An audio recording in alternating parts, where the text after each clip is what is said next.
Hey everybody, it's Pixel, and today I'm going to be making calamari gumbo from the Geeky Chef Strikes Back cookbook. And for that I'm going to need 1 pound of squid cleaned, tentacles left whole, 1 tablespoon olive oil, 2 tablespoons of unsalted butter, 2 cloves of garlic minced, salt and pepper. And then for the actual soup I'm going to need what I cooked for the calamari, a half a pound of anduline sausage sliced into disc. Can I talk today? No.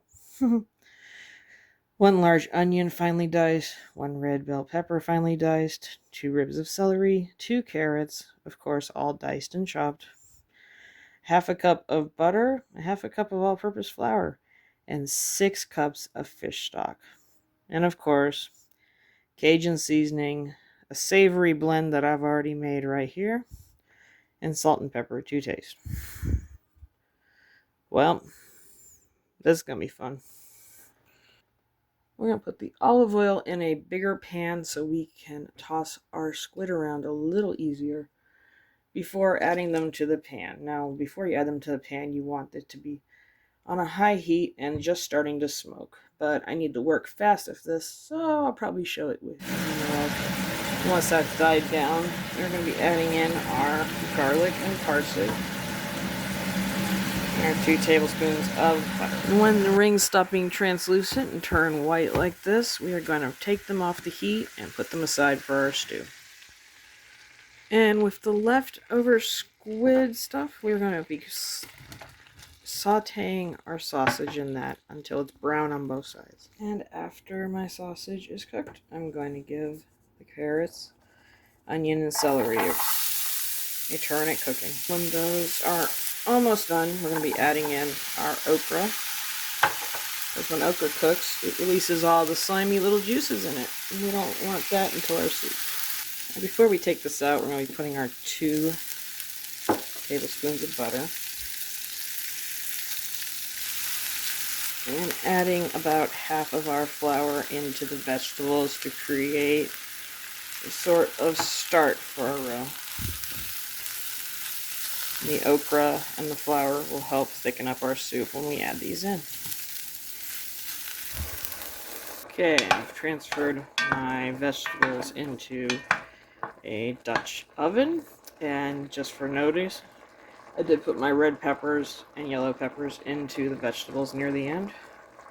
To that I'm going to add the parsley, the cooked squid,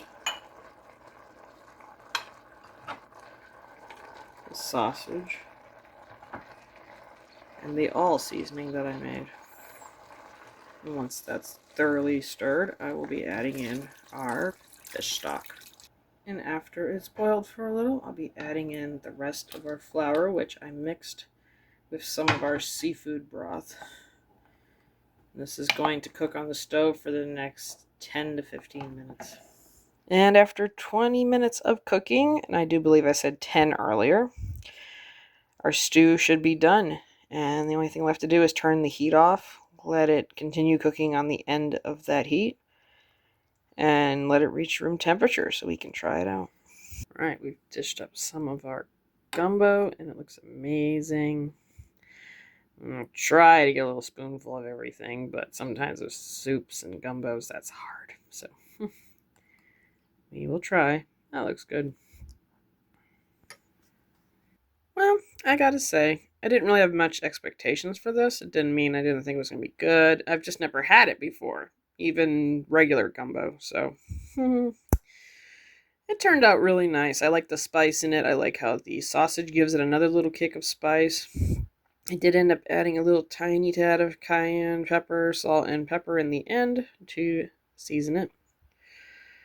But I like the consistency of it, and every little spoonful has a different combination of stuff from it, so it's never really gets boring so far. I was worried about the okra being too slimy in it, but then it's gumbo, and I guess it's supposed to be that way, so we're fine. So if you have any thoughts on what I did, don't like it, you know what to do. Leave me a comment, leave me a like, and I will see you in the next one.